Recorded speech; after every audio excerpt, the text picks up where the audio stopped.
So, the story so far. I inherited some film, some 4 cans of film, old Cellulite 35mm. And I inherited this from my grandfather, who is now deceased. Died a few years ago of smoking and drinking related illnesses. He was an alcoholic for the majority of his life, and I did not really know him, especially not as an adult. There were a few occasions when I met him, but for the most part my father wanted to keep me away from him. Yes, so yeah, I got these films, and when my grandfather died we went to his house to root through all his stuff, and there were these scripts in there which were called the Dreaming Dragons. Upon questioning my father, I found out that this was a film that he had been making throughout my father's adolescence. Well, maybe not throughout, maybe for a short period. But he really intended it to be a serious hardline film, the topic of which was ley lines, which is quite a popular thing which comes up in comparison, in context with New Age ideas of energy paths and intersections where sort of, 2 of these lines cross and there's a power source there. Personally, I don't see much in it myself, but the old man did, so brilliant, and he chose to make this film. It's interesting for me because it's a sort of early conspiracy theory documentary, and they've become more prevalent as the years go by. And especially now that we have the internet, and it's kind of interesting to think of having this artifact which was conceived before that time. Yes. So, what am I trying to do? I am trying to find out what's on the tapes, sort of first and foremost, but also use it as a sort of entree into the life of my grandfather. I didn't know much about him. All I knew was that he was a bit of a raging alcoholic and a bit of a nutter, and I inherited not much from him apart from photography equipment, and in a sense he's become this sort of mythical figure, this old alcoholic photographer, artist, nutjob that I wasn't allowed to see, I wasn't allowed to know.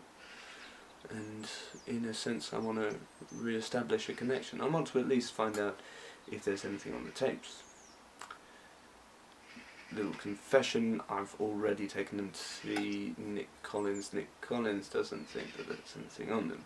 But then the mystery continues because the tins have different dates on them to the tape on them which is used to seal them, which has sort of industry-esque markings, sort of light exposure and the type of film they are. The type of film doesn't match the type of film that the tin says they're in. So, yeah, it's mysteries, lots of mysteries.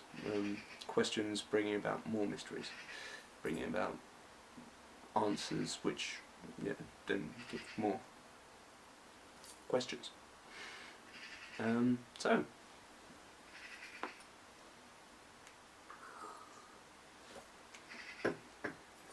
Where to now?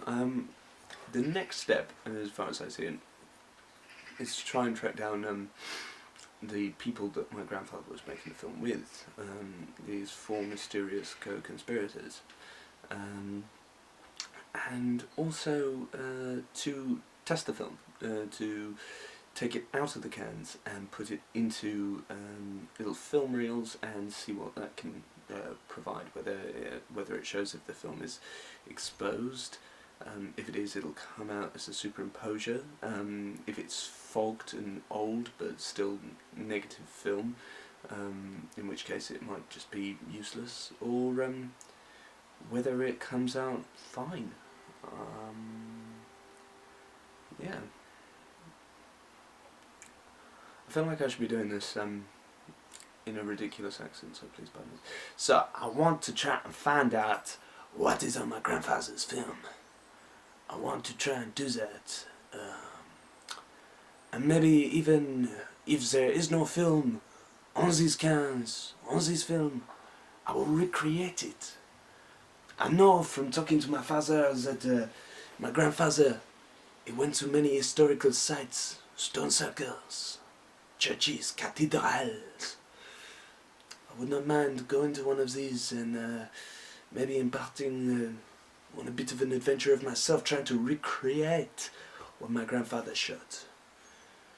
That might include getting kind of drunk. So now's a really good time to mention Ruby Pot, just the thing for these cold winters coming ahead. You really must try it. I have. Cheers. So, yes. Check back with you on Monday. Maybe film the process on Monday in the dark room. That'll be fun. Brilliant. Okay then. Over and out for now.